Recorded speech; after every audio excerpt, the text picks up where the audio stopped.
Krishna Krishna Hare Hare Hare Rama Rama Rama Hare Hare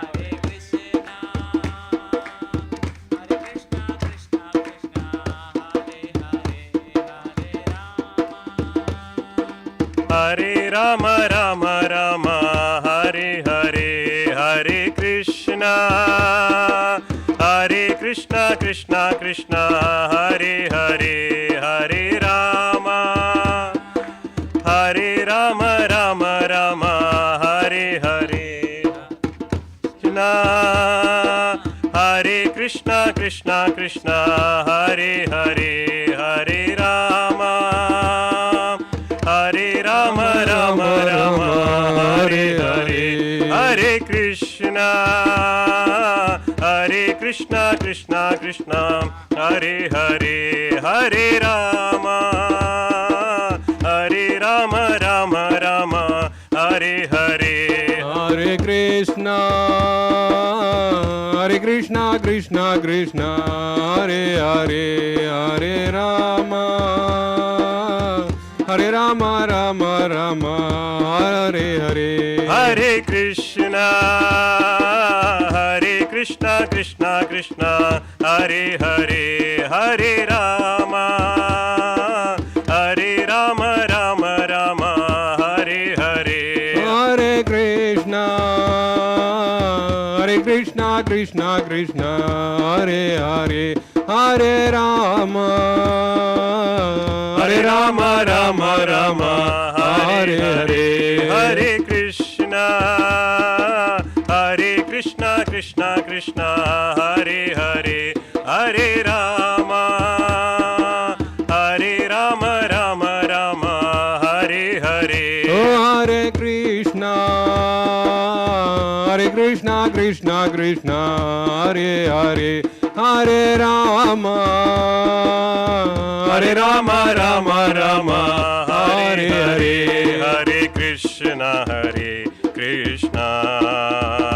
Krishna Krishna Hare Hare Hare Rama Rama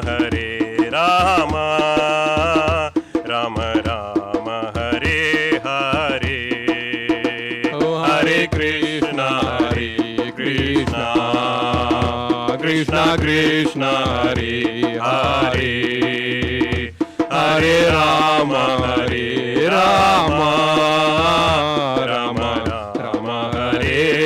Hare Hare Saraswati Devi Guruvani Pacharine Nitsesas Yuvadi Paskatya Disatarine Jai Shri Krishna Chaitanya Prabhu Nityananda Shri Advaita Giradhar Shivasadi Gaura Bhaktivinoda Hare Krishna Krishna Krishna Hare Hare Hare Rama Rama Rama Hare Hare Srila Prabhupada ki jai. Gaur Premanandi. Hari Bol, Hari Bol, Hari Bol, Hari Bol.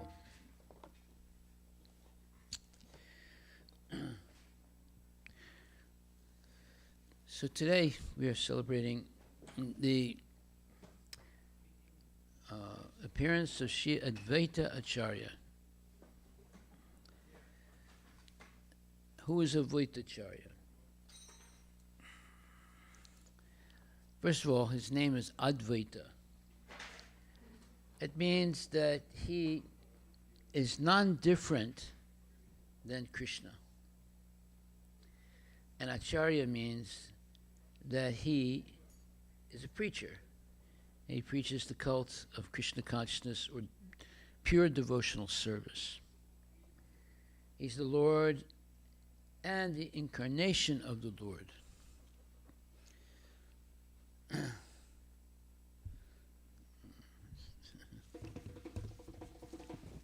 Thank you. So, we celebrate the appearance and disappearance of such an exalted personality.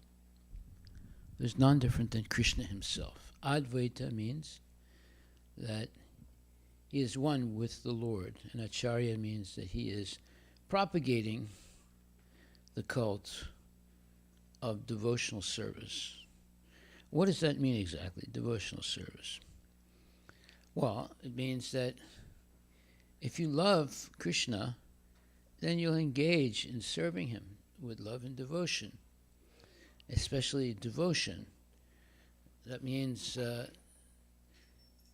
you're always ready to render service to the Lord in a regulated way. And because it's regulated, meaning just like our pujaris, every day they start their morning at 4:30 they wake up and they get ready, they come to the temple, and by 5:30 there's arti, and then after arti there's Guru Puja, and then there's also they begin to take the clothes off of the deities, and they bathe them, and then after that they dress them, and in this way, then there's opening of the deities. So in this way, there's regulated service of the Lord. They're not idols; they're deities. The difference between an idol and a deity: an idol can be there, standing there for weeks, sometimes without anyone paying attention to it. But the deity is worshipped on a regular basis every day. We have 6 artis a day, and we dress the deities. They bathe the deities every morning, dress them, and then we again in the evening take off their morning clothing and dress them again for their evening before they take rest. In this way, we understand, or you understand, or we understand that the deities are not statues. They are actually living beings. And the living being is Krishna himself, who's been invited here to be in the form of the deity by the Pran Pratishta ceremony. And because of that, it's not that, oh, well, today we're tired, we won't worship the deity. No. The deity is worshipped 6 times a day, every day. And with the worship comes prasadam, or food that's offered to the deity with love and devotion. And therefore, we become focused spiritually on pleasuring the deity of Krishna. We don't refer to the deity as an idol, refer to the deity as a deity, or the Supreme Personality of Godhead. So, whenever we become conscious of the importance of deity worship in our life, everything changes, because Krishna accepts the service of the devotee and reciprocates. That's what changes. Without deity worship and without, let's say, chanting Hare Krishna, there's no reciprocation with the deity. But as soon as we begin to chant Hare Krishna, the mantra Hare Krishna, Krishna Krishna, Hare Hare, Hare Rama, Rama Rama, Hare Hare, and we engage in worship of the deity at least 6 times a day, offering of food or prasadam. After it's offered, it becomes prasadam, or the mercy of the Lord. Then we serve that to anyone who comes to the temple. Then now we have a reciprocal relationship with the deity. We offer service, he offers his blessings. And in that way, we're able to maintain this transcendental relationship that develops a genuine feeling of love and devotion. The whole purpose of deity worship is to develop this love and devotion. And we don't have any prejudice as far as who can worship the deity. As long as one is willing to be trained, men or women. Usually in India you never see women worshiping the deities.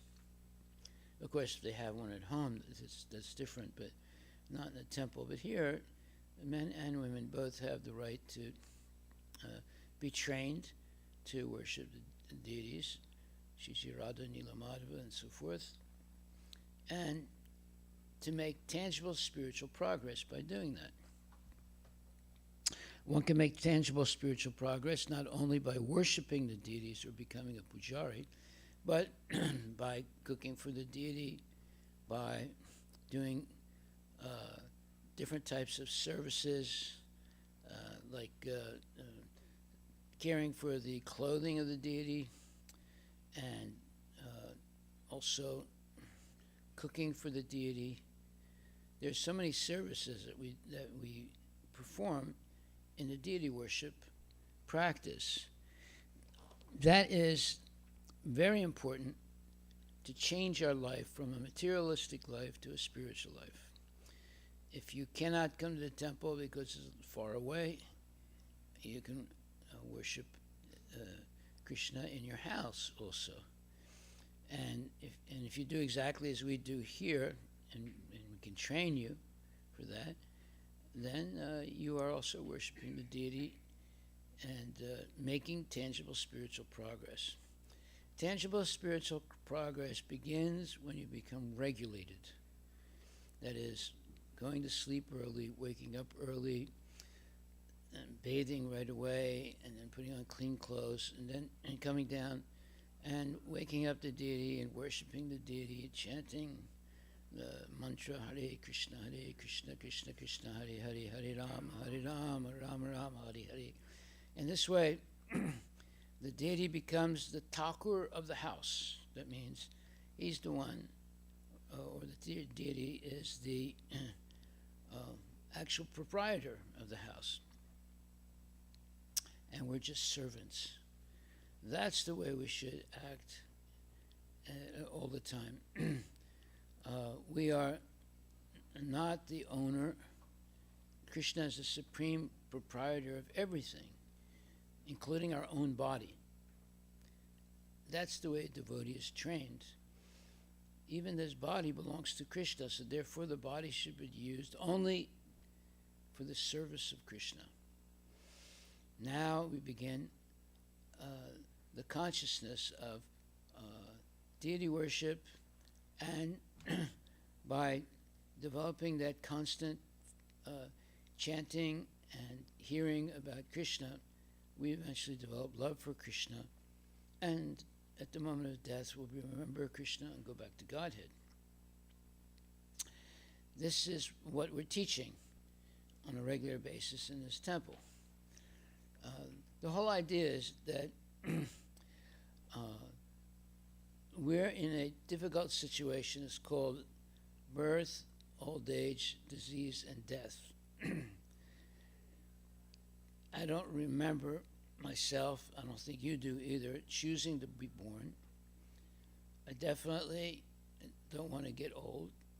I definitely don't want to get sick. And I definitely don't want to die. But these things are going to happen, and there's no escape from it. So because it's going to happen, and there's no escape from it, we should ask ourselves, wait a minute, how did we get into this situation? A situation that we did not choose to be in. Well, in order to get out of such a situation, we need to hear about liberated souls who have attained eternal life through the practice of Krishna consciousness. Now, today we're celebrating the glories of Lord Advaita Acharya.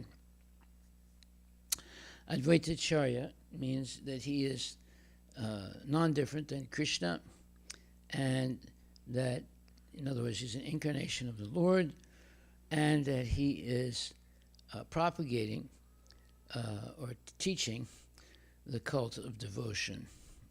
Acharya is someone who teaches love of Krishna, and Advaita means he is non-different than Krishna. So here we see that it is possible for there to be simultaneously different incarnations of Krishna at one time. You have Lord Chaitanya, who's the Supreme Personality of Godhead, and along with him, you have Lord Nityananda, who's also the Supreme Personality of Godhead, and then you have Advaita Acharya, who's also the Supreme Personality of Godhead, and then Gadadhar Pandit, who is Srimati Radharani, and then you have Narada Muni. So at one time you have 3 incarnations of Krishna. That is the absolute spiritual nature of the Lord. He can expand himself infinitely. If you look into the Rasa Lila dance, Krishna expands himself in order to dance with thousands of ladies in the Rasa Lila dance. And every one of the ladies, thousands of ladies, are convinced that Krishna is only dancing with him, with her. So, are these things possible? Is this believable? Yes, it is, if you become purified through hearing and chanting. That means Shravanam Kirtanam, hearing and chanting Hare Krishna Mahamantra, and hearing about Krishna's pastimes. Then you can believe this. If you're hearing and chanting about politics, you won't understand anything about Krishna. If you're hearing and chanting about the stock market, you won't understand anything about Krishna. If you're hearing and chanting about sports, you won't understand anything about Krishna. But if you hear and chant the glories of Krishna, you will understand who Krishna is, and you will understand what your relationship with the Lord is. Our relationship is one of surrender to the Lord through practical and regulated service. So, if you love someone, you will serve them. So, we are being taught in this temple how to love Krishna. And there are many, many different ways of serving the Lord, such as cooking for the Lord, cleaning for the Lord, chanting for the Lord, dressing the Lord, and so forth. There's so many different ways, glorifying the Lord. This is an opportunity to have an intimate relationship with God. And just imagine, let's say, I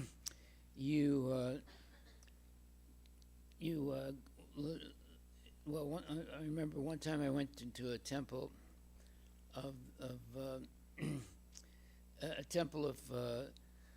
in which they don't have a deity, and when I went into that temple, they didn't worship a deity. They were the Baha'is, and it was just empty. I was looking around, I didn't see any deity. And it was just, it was a nice temple. From the outside, it's beautiful. And you walk inside, and there's nothing there. So in the same way, if you go to, let's say you go to Makkah, you'll see a big box, a big black box, and but you don't see a deity. And then in other places, there are what you call Mayavadis, people that don't believe that God has a form.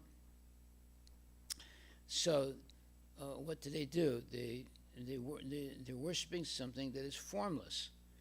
Now, how do you do that? It's not very easy. You can, of course, imagine that there's some form. So here we see our deities, Radha Krishna and Sita, Ram, Lakshman, Hanuman, and of course Gaur Nitai and Jagannath, Subhadra, Baladev. God has a specific form, and he has many different expansions. This is a mysterious thing. And why is it mysterious? It's because it's something that we can't do. That's why it's mysterious. If we could do that, we wouldn't think of it as being mysterious, but we can't do that. We can't expand ourselves 10 times, 20 times, or 100 times. We can't expand ourselves 2 times. But Krishna can expand himself an infinite number of times.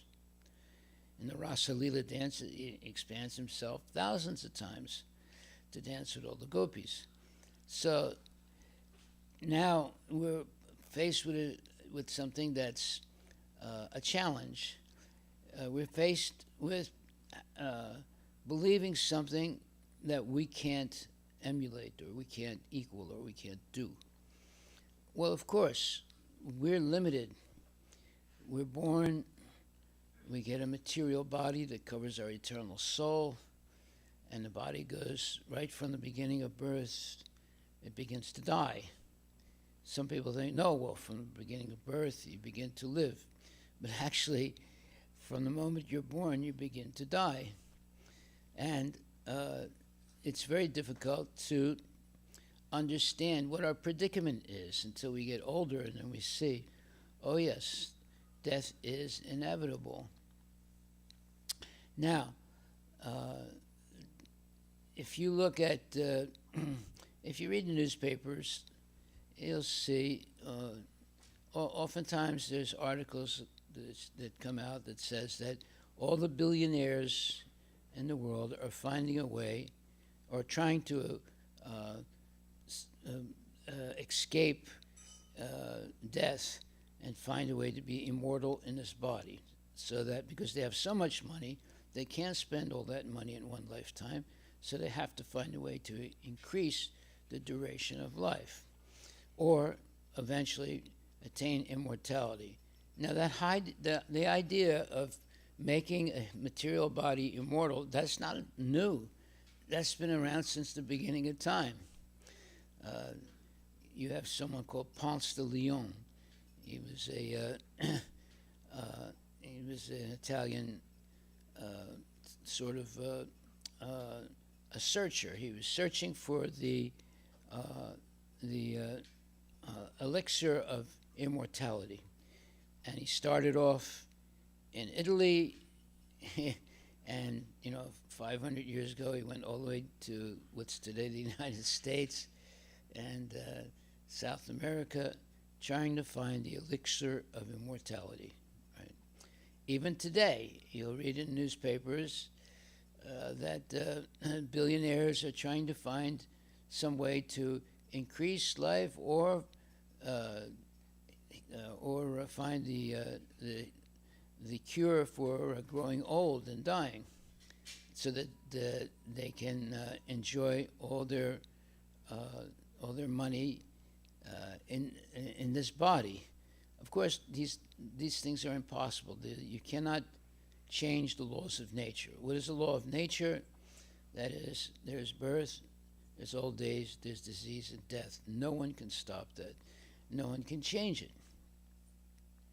But here we see people who are promising oftentimes today to change this, to actually, they come up with this phony promise that, well, by 2050, death will be optional, they say. Have you ever seen that? Have you ever heard that? Huh? Yeah. What? No, cryogenics. Well, yeah, that's cryogenics is related to that. They freeze your body right before you die. Of course, as soon as they freeze your body, you're dead. But they claim you're still alive in an oxygen, let's say, bath. And in the future, they'll take you out of the oxygen, the nitrogen bath. They'll take you out of nitrogen bath, and you'll be immortal. But no, I mean, as soon as they put you in that nitrogen bath, you're dead. Right?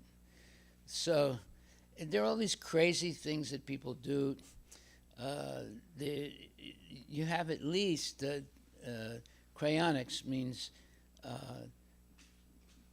putting someone in a nitrogen sort of bath in a metal type of vessel, and to keep you in this state of not deteriorating your body, and hopefully in the future, when they find a solution to birth and death, or death, they'll bring you back to life alive at that time. It costs a lot of money. I think it costs like it costs at least $250,000 to start with, and then you have to pay every year. Of course, you're not going to be paying. You're already dead. But the idiots that are willing to pay for it, they keep paying for it every year to keep the guy so-called alive. He's already dead, right?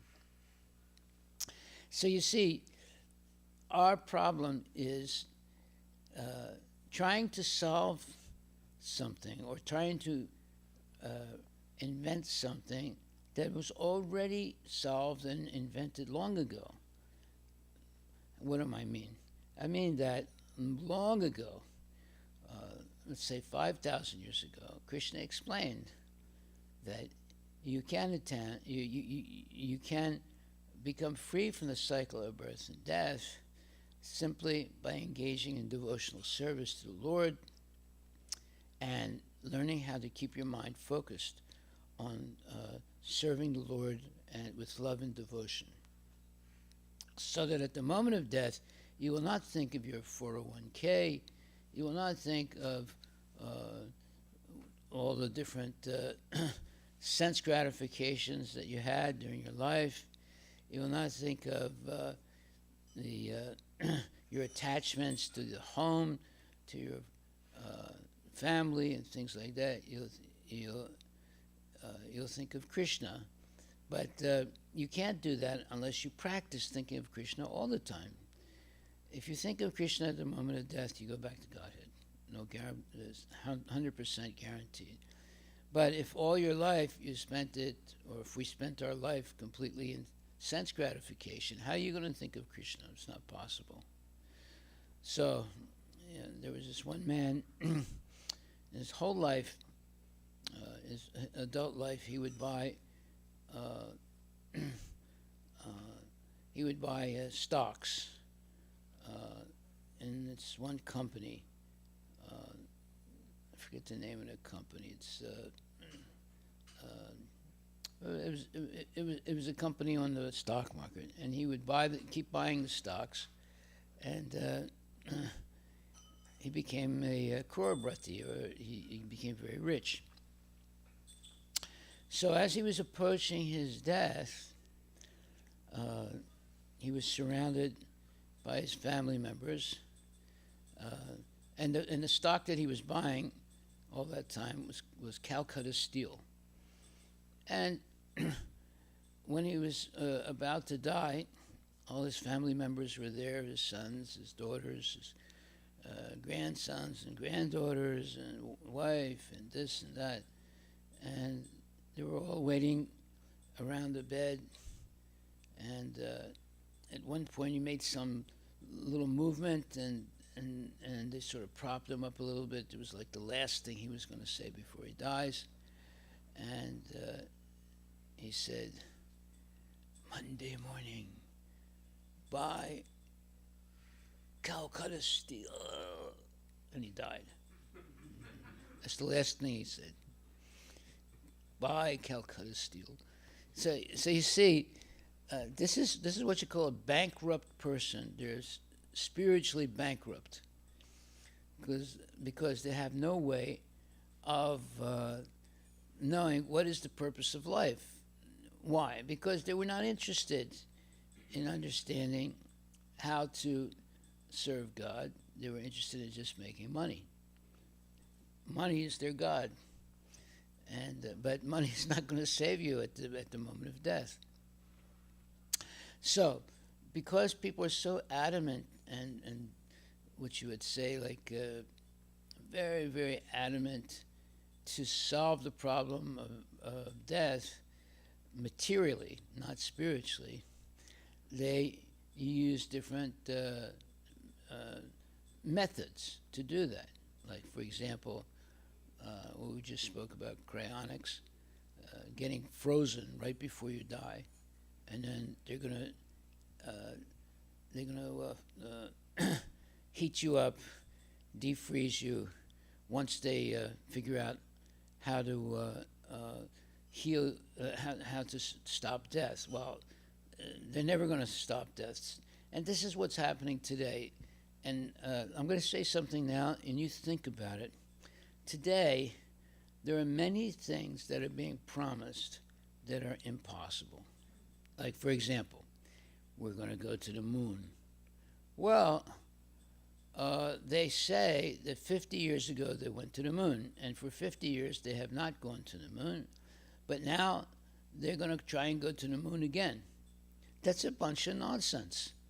They never went to the moon in the first place, and they're not going to go to the moon now anyway. It's an impossible thing. They'll say, well, we landed a vessel on the moon, this thing, that thing, but they didn't go. There was never a man-made,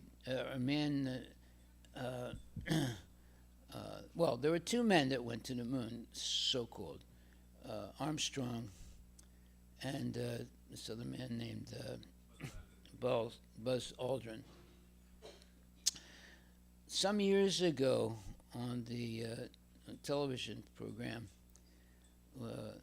Buzz Aldrin openly said that they never went to the moon.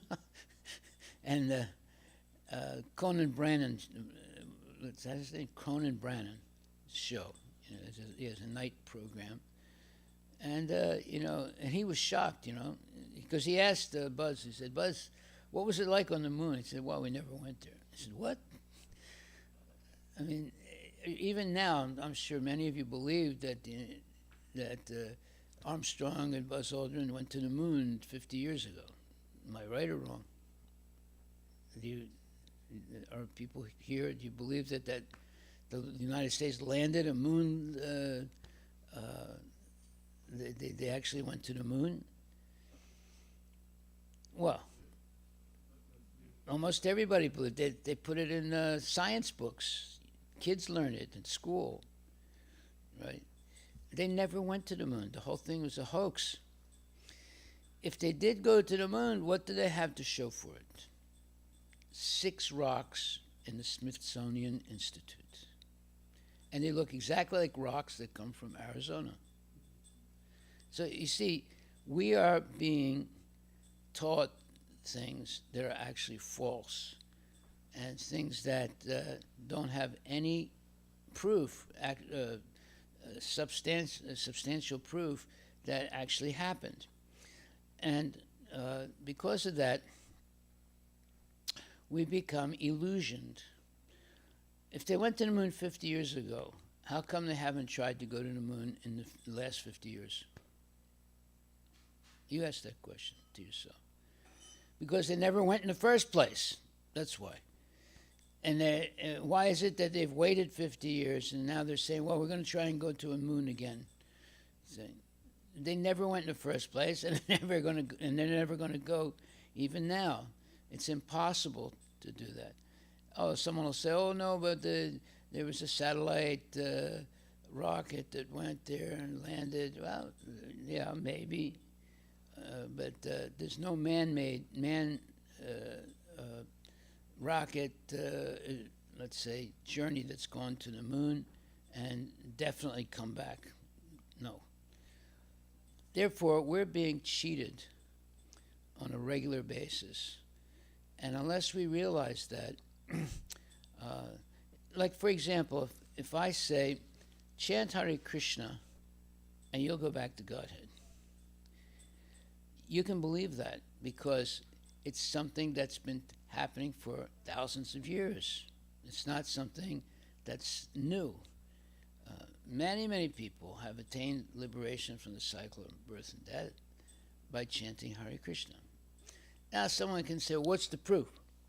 The proof is that 5,000 years ago, Krishna appeared, and he explained that if you chant my names, and if you're meditating on me, you'll go back to Godhead.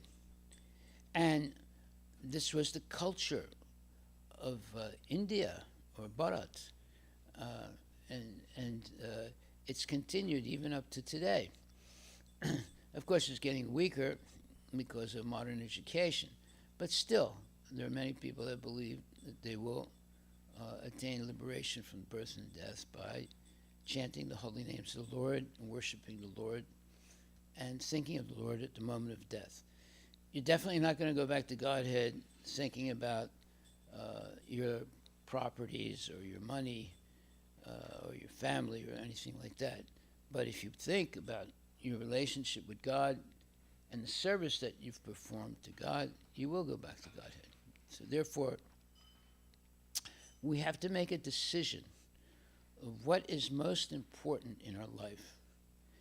Most important in our life is to become free from the cycle of birth and death. And how do you do that? You follow Krishna's instructions. It's not something that has to be discovered. It's not a new nanotechnology. It's not this, it's not that.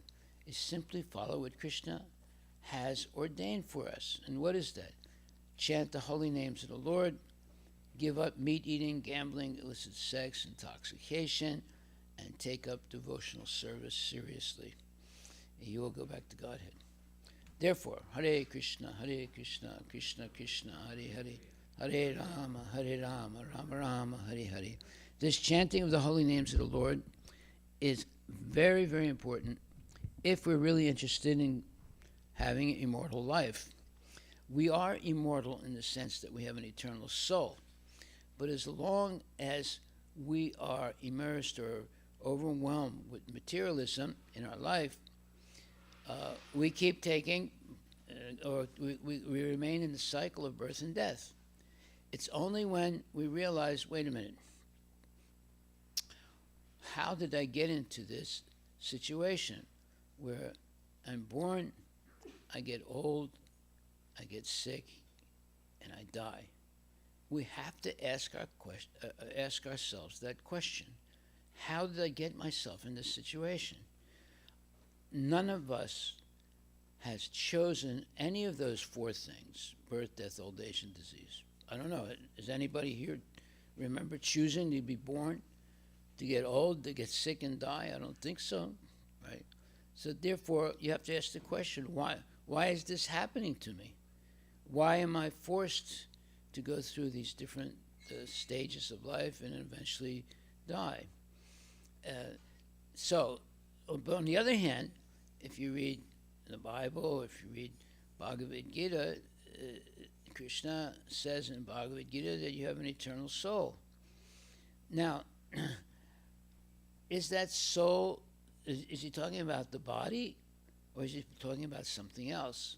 Yes, he is talking about something else. It's not the body. The body is not the soul. The body is a material thing. The soul is something different. So now we have a dilemma.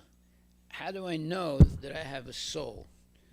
And most people will say, yeah, my soul is my body. That's a mistake, because I can ask you a question right away if you say that.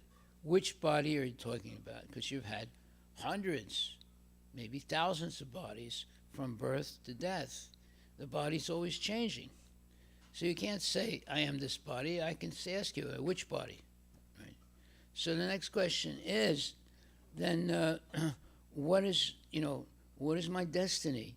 Is there no way to free myself from this birth, death, old age, and disease?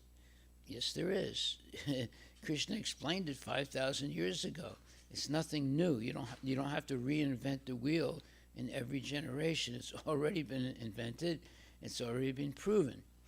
If you simply meditate, not on making money and not on who's going to win the Super Bowl, but you meditate on Krishna, you'll go back to Godhead. And it's very easy. Just chant the mantra, Hare Krishna, Krishna Krishna, Hare Hare, Hare Rama, Rama Rama, Hare Hare. One time some man said to me, you only talk about Krishna, you never talk about Rama. I said, what are you talking about? He said, what do you mean, what am I talking about? I said, our mantra is Hare Krishna, Krishna Krishna, Hare Hare, Hare Rama, Rama Rama, Hare Hare. We say the name of Rama as many times as we say the name of Krishna. He said, oh, yes, you're right.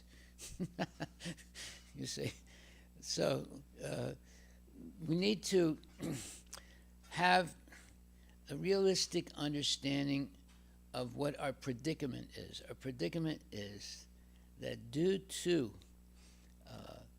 bad, let's say, information, we live this life, but we suffer birth, old age, disease, and death.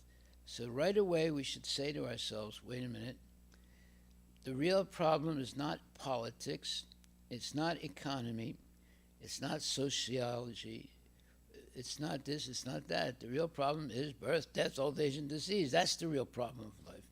Some people say, no, it's the communists. No, it's the,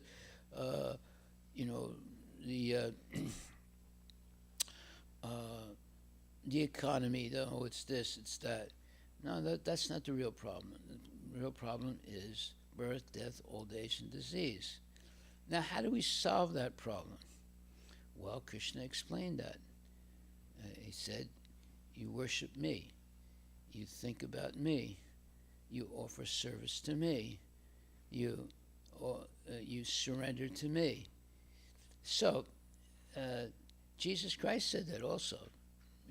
He said you have to accept me as the Son of God. Well, who is God? Krishna.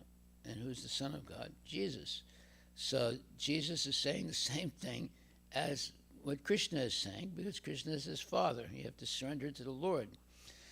Now, surrender, how do you surrender?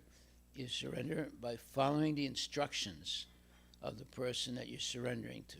That means you're surrendered. So surrendering to Krishna is actually fun.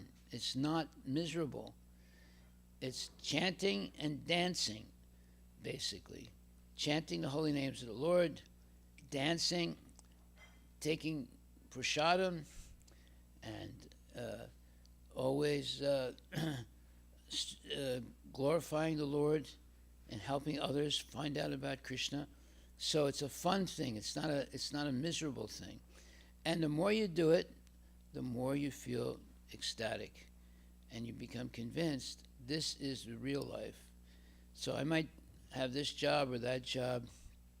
I might have been born in this family or that family, but my real family is Krishna's family, Achyuta Gotra, because we all originally come from God.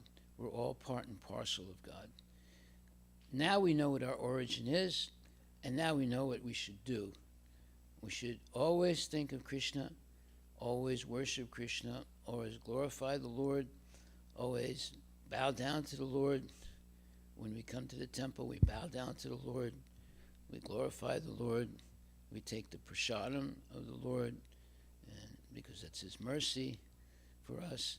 We donate to worship the Lord.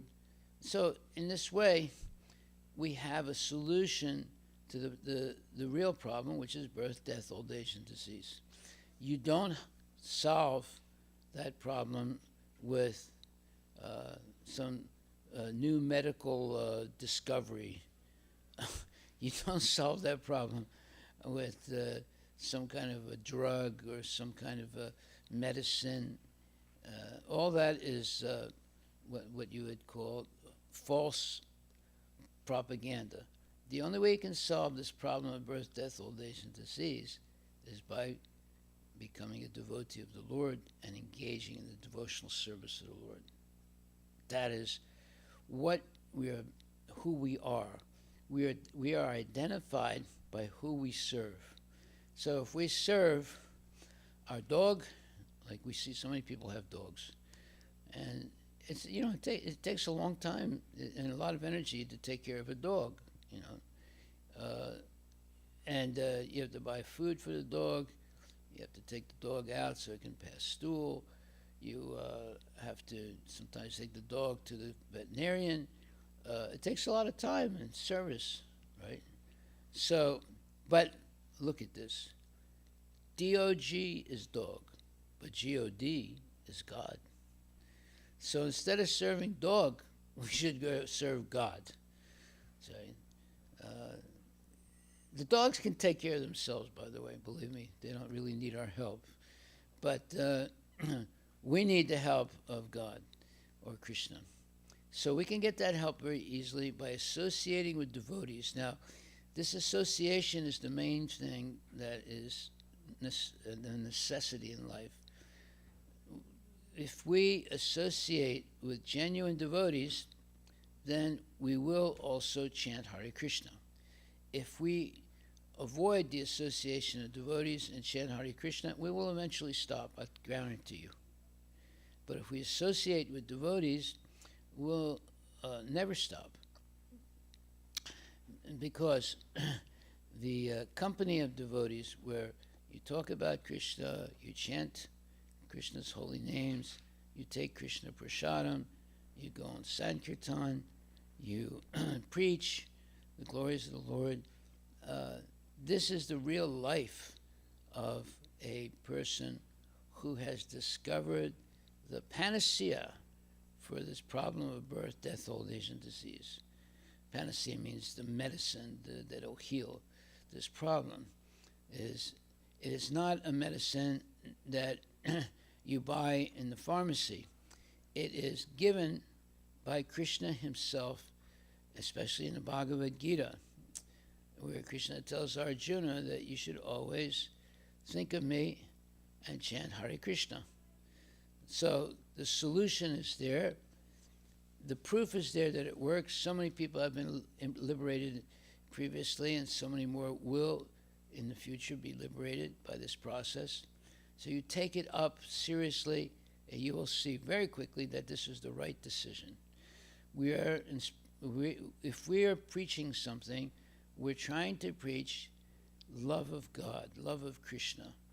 That is the way, or the ticket out of the process of birth, death, old age, and disease. Okay, so I'll stop right there. Are there any questions anyone would like to ask? Sometimes there's repetition. In the Sanskrit, let's say, tradition, repetition is important. Why? Because our disease is forgetfulness. In one ear, out the other. And sometimes people say, oh, well, he says the same thing every time. Well, yes, why? Because we have to be reminded. But actually, everyone's saying the same thing all the time. Like you turn on the news, the news is always the same. There's war here, there's war there, some movie star here, some movie star there, and so forth. It's all the same thing all the time. It's actually very boring, to hear the news, because, and it's actually also very, what you would say, it's a downer listening to the news today. So instead of listening to the downer, we should listen to the upper, that is, chanting Hare Krishna and the pastimes of Krishna and festivals and Bhagavad Gita. So this is our life. We're not manufacturing tanks and atomic bombs. In fact, the greatest achievements of the materialists is war weapons. They are making now every year more and more lethal weapons, and rockets and all kinds of things, and poisons and gases and all kinds of terrible things. That's their best production. That's how the war industry is making some people very, very rich, right? But that's not helping society. You don't help society by making more and more lethal weapons. You help society by teaching them not to break the laws of Dharma. Dharma are the laws given by Krishna how to live. No meat eating, no gambling, no illicit sex, no intoxication, no speculation, no lying, no cheating, none of these bad things, no violence, and so forth. That's what our children should be learning. Not that when a kid is like 3 years old, they get a plastic gun and they play cops and robbers. Well, how is that educating the child? How is that helping the child? And where did they learn that? The shooting. They learned that by watching cartoons and movies. So you don't educate a child with cartoons. Hare Krishna, Srila Prabhupada ki jai, Shri Guru Tai ki jai, Shri Radha Nilamadhava ki jai. You never learn anything by going to a movie. Sometimes people say, oh, it's such a great movie, it's a life-changing movie. What? Nothing has changed in the life of that person. They're still doing the same nonsense, year after year, right? So you don't change your life by watching movies. You don't change your life by hearing speculations. Maybe we can do this, maybe we can do that. You don't change your life by going to this lecture or that lecture. You change your life by practical service, devotional service to the Lord. And that's what we are teaching here. How to be engaged practically in service to Radha and Krishna, the supreme couple. Okay, well, I'll stop there. Are there any questions anyone would like to ask? Yes.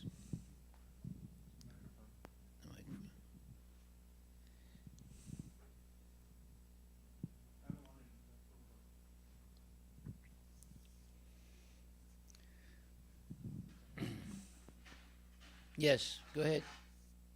You have a question? No? Okay. You were exercising your arm or something? Take your time, think about it. Questions are necessary to inspire thought. Because every day we do the same thing. You wake up, you go to the bathroom, you take a shower, put on clothes, go to work, and so forth. Yes, go ahead. So Maharaj, the wars, are they ever like... Wars? The wars, right? The wars are happening in Treta Yuga, Dwapara Yuga, Kali Yuga. No, did you say wars? W-A-R-S? Yes. Okay. So, can we eliminate them? Is it possible? Can we what? Is it possible to eliminate the wars? And especially we are in the Kali Yuga. And where exactly is it heading right now? As long as people identify with the body, you will never stop wars. They're inevitable.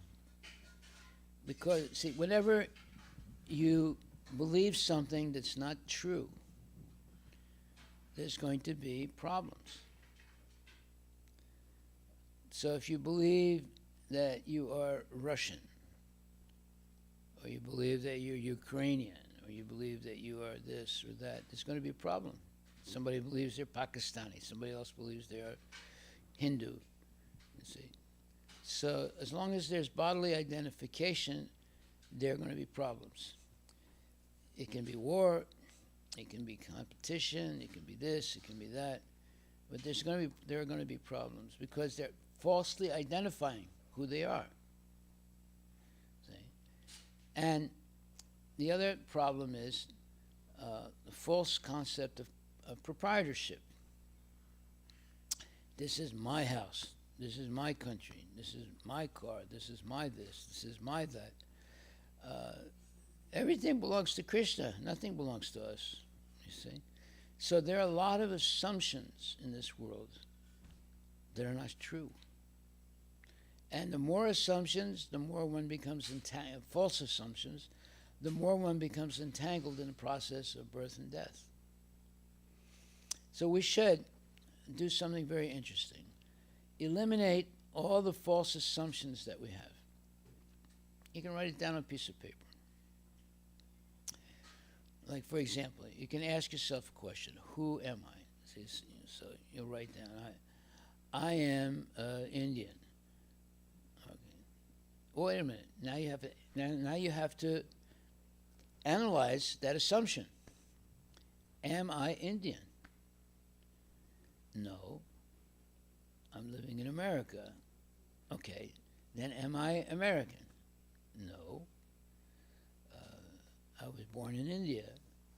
So you can ask yourself questions, see, and absolutely, we become confused. Who am I? Who am I? What's the real answer? I am the eternal servant of Krishna. That's how we should identify ourselves. Then we're on a solid platform of truth. But as long as we identify differently, especially identifying with the body, I was born in this family and this family. Like, for example, in my family, every Sunday we would have chicken, murgi, right? Every Sunday, right?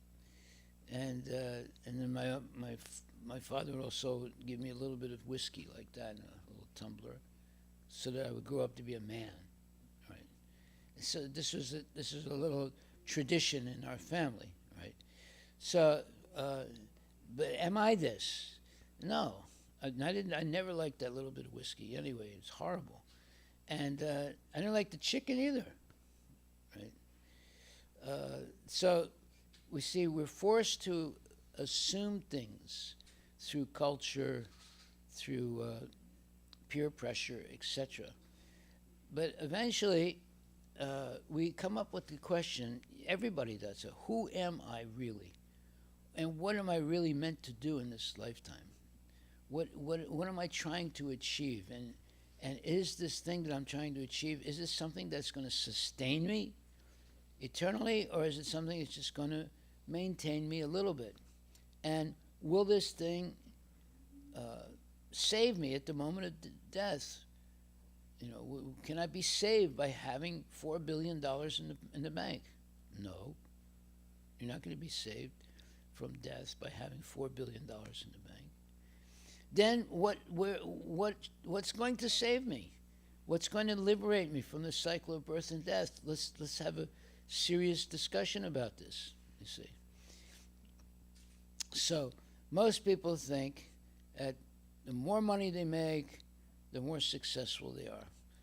And to prove that, you know, you see pictures of Elon Musk, or you see pictures of these different Hollywood people, and they all look very happy, and they have a lot of money and so forth. But is their money going to save them from the birth and death? No. Then what is going to save us? Well, the only person that's going to save us is Krishna. Nobody else can save us. Your family can't save you. Every one of your family members are going to die. You're going to die. I'm going to die. So who's going to save us? Who is there that can actually save us? But Krishna promises. He actually promises that if you surrender unto him, then you go back to Godhead. Well, can we believe that promise? Well, many of your ancestors believed that promise, and they had good lives, right? And there's more promise in believing it than not believing it, because if you believe that, at least you live a good life. And if there is, nothing after death, at least you had a good life. And if there is God and there is the spiritual world, now you go back to Godhead, right? So you're going to be a success by believing in God. You're not going to be a success by not believing in God. Because by not believing in God, and if there is God, then you'll go to hell.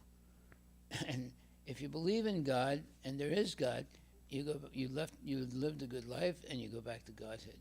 So you have more chance of success by believing in God, you see.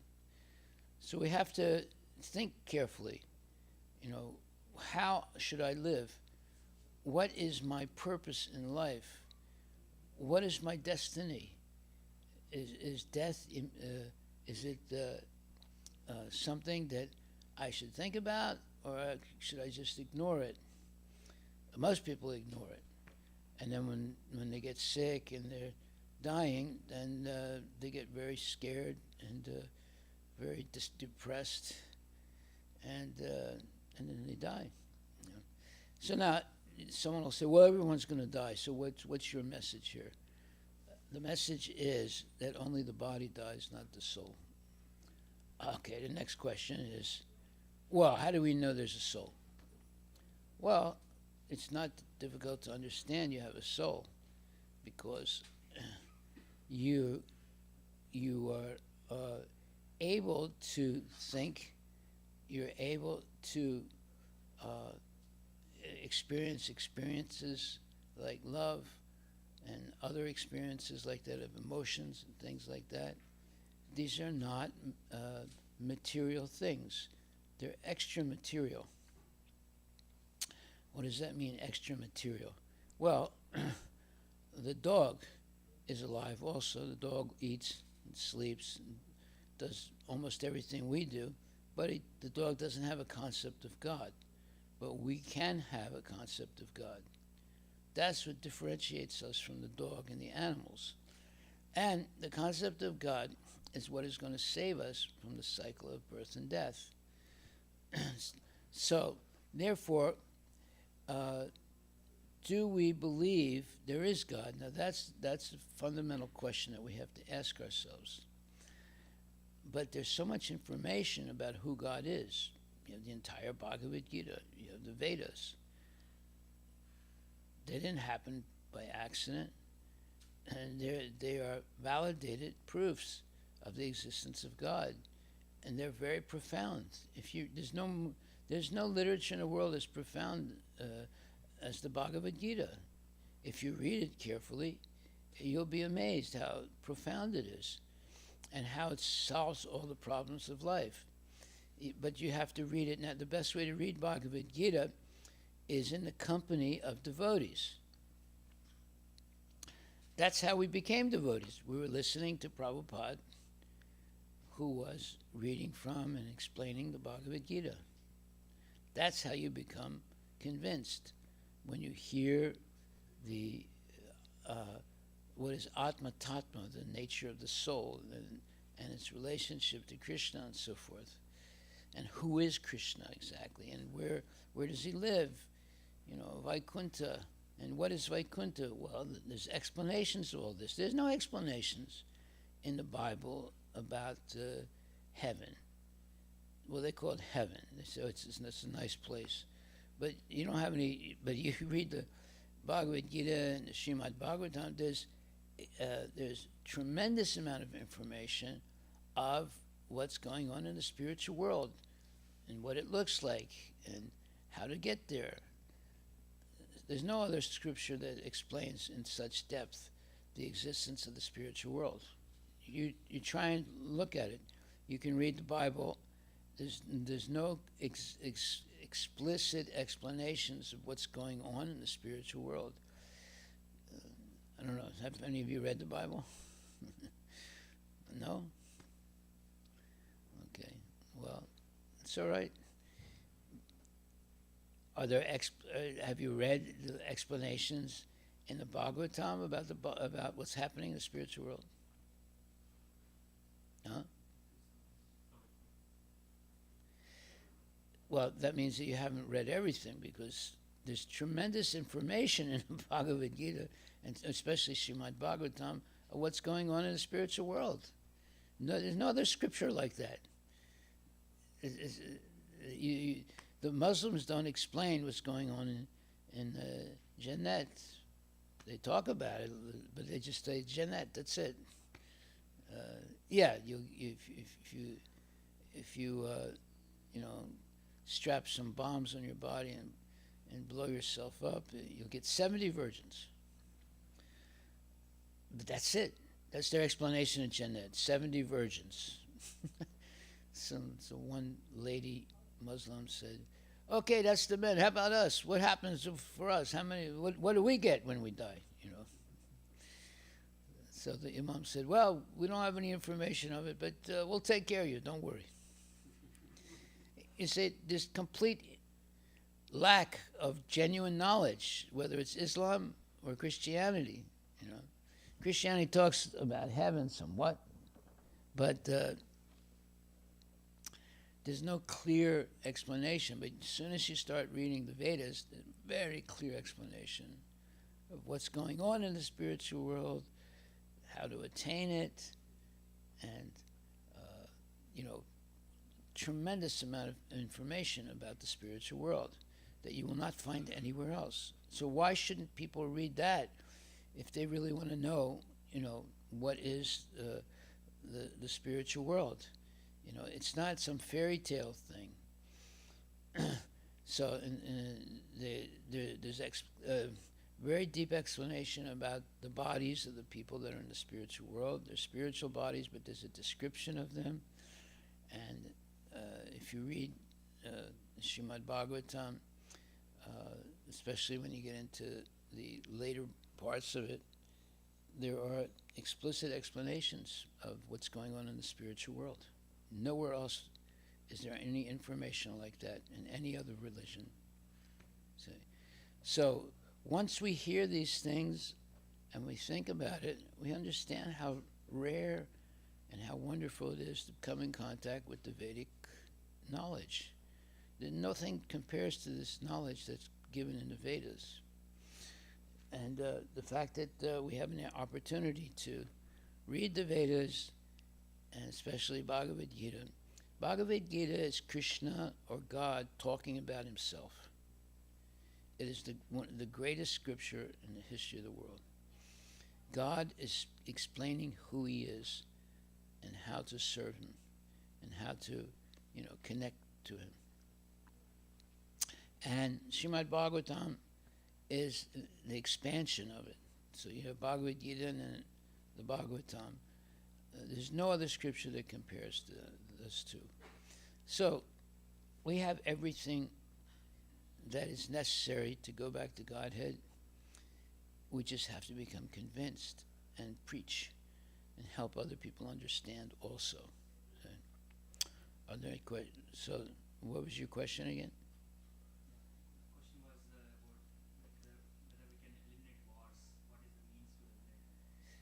Stop identifying with the body. Somebody is Ukrainian, someone is Russia, someone is Pakistani, someone is Indian. As long as there's this bodily identification, there's going to be wars. And the idea that this is my country. No, this is not your country. Everything belongs to Krishna. The problem is falsely identifying oneself and falsely identifying proprietorship. Who is the actual proprietor? Krishna is the proprietor. Nothing belongs to us. Even this body belongs to Krishna. We don't. And what's the proof? There's explicit proof. We don't know how this body is working. That's the proof that somebody else is controlling it. We don't know. You go to a doctor, they know some things, but not everything. There are many things that are still mysterious about the body that they've never figured out. Right? If they did, then they would become multi-billionaires. But no, there's too many mysteries. And just imagine, mysteries about your body. Is it your body? No, it's not my body, because there's mysteries that I don't understand. Right? Like a woman has a baby. She doesn't know how the baby is formed in the womb. She has no idea. It happens, but she doesn't know how it happened. Right? She has no control over it. And so when we're faced with those type of, let's say, gross challenges, like to say, this is my body. No, it's not my body, because I'm not in control of it. Somebody else is, something else, or someone else is controlling it. The beating of the heart, the manufacturing of blood, all the different processes in the body. I mean, if you just think about it, all the things that are going on in the body, this is like a manufacturing, it's like a great manufacturing body. It's producing all kinds of chemicals, all kinds of things, hair and tears and teeth and bone and blood and all these different things. We have no idea how it's happening, and no real control of it. But yet we say, my body. That right there is the beginning of ignorance. That body does not belong to us, it belongs to Krishna. The gopis, they say, my body belongs to Krishna, and I'm going to dress nicely for him and do everything possible that he can enjoy me, because I am completely surrendered to him. You see, they do not identify with the body as belonging to themselves. They identify the body as belonging to Krishna. Okay. But everybody here, you, me, everybody in the world, we're identifying body. This is my body. Right? And right there is the beginning of ignorance for the rest of one's life. This body actually belongs to Krishna. It doesn't belong to us. And therefore, it should only be used in the service of Krishna. That's what children should be taught right from the beginning of their life. And then you can explain, then education is how to use this body in the service of Krishna. Now we're talking about real education. You see? The body, the brain is part of the body, right? How can I use the brain in the service of Krishna? The arms, part of the body. How can I use the arms in the service of Krishna? This is real education. You see, it's not that, you can engage, they write books about how you can have sex, big books like that, big thick books like that. Prabhupada said, you don't need to read a book to have sex. He said, you figure it out. It's a natural thing. You'll figure it out. No, but they write all these big books about sex. You see, sex is something that has ruined the lives of more people than you can imagine. Why? Because it's only supposed to be for procreation. It's not meant for enjoyment or whatever, They write these big books about sex, the big encyclopedias about it, right? It's only meant for reproduction. And therefore, why is that? Because the vital fluids that you have in your body, such as sperm and vaginal emissions by women, are very important, not to be wasted by sex, but to be preserved for the nutrition and the maintenance of the body. Yogis, they know how to preserve sperm, and by not wasting it, they raise the sperm through their back, or the backbone, the spine, until it reaches the brain, and then it makes the brain much more powerful for remembering things. And women can do the same thing also. So here we see the opposite. Everyone is trying to waste the sperm by having sex, and in yoga they're teaching you to keep the sperm and to raise it up to your brain to fecundate or make your brain fertile. You see. So here we see everything's backwards in the material world today, whereas in ancient times they understood that you should not waste sperm at all. It is part of the vitality of your life, or the ojas, as they say in Sanskrit. And same thing for women also.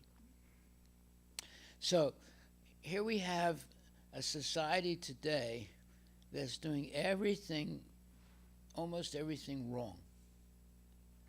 And they're being taught to do wrong, not to do the right thing. So people are not really being educated. They're taught to become more and more stupid, or what you would say, more and more ignorant. And another example, you've heard of this Ozempic? You've heard of that? Ozempic. Huh? Huh? Yeah, it's a drug for obesity, right. You know how dangerous that drug is? It's killed many people, but they don't take it away. They just keep selling it, right? And people, get sick and they die from taking it. So, why? Because there's an epidemic of being overweight in the world.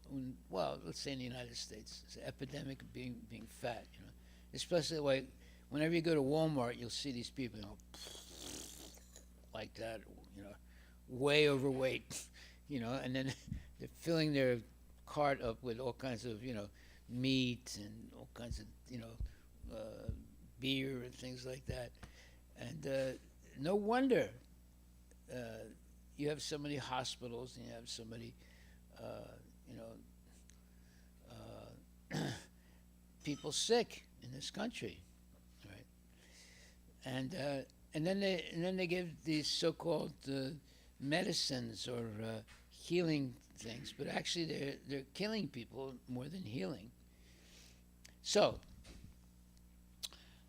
you want to be healed, you just follow the principles of Krishna consciousness.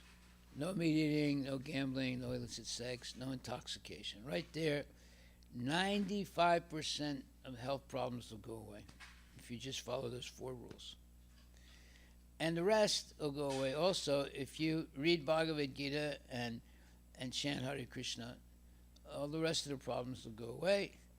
You live a long and happy and peaceful life, and you go back to Godhead when your body is no longer functional. So here's the easy solution to all problems of life. And believe me, it works. It works. If you want to complicate life, take this medicine, that medicine, and engage in all kinds of illicit activities, drinking, and eating meat and so forth, and having sex, and watching the news, and all kinds of movies, and this thing and that thing. It just destroys the mind and the body, and basically you become depressed. In fact, right now in this country, the United States, there's an epidemic of loneliness. An epidemic of loneliness. Have you heard about that? Right. You wrote something about it, right, Prabhu? That was your homework last week. There's epidemic of loneliness. Why is there epidemic of loneliness? Because people don't have a relationship with Krishna. If you have a relationship with Krishna who's in your heart, you would never feel lonely. But if you don't have a relationship with Krishna, then you feel lonely. Eventually you'll feel that nobody loves me, I'm alone, nobody cares about me, and life is difficult, blah, blah, blah. And then, they'll take,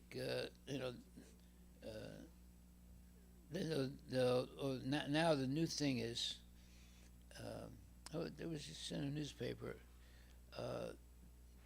People can willfully die.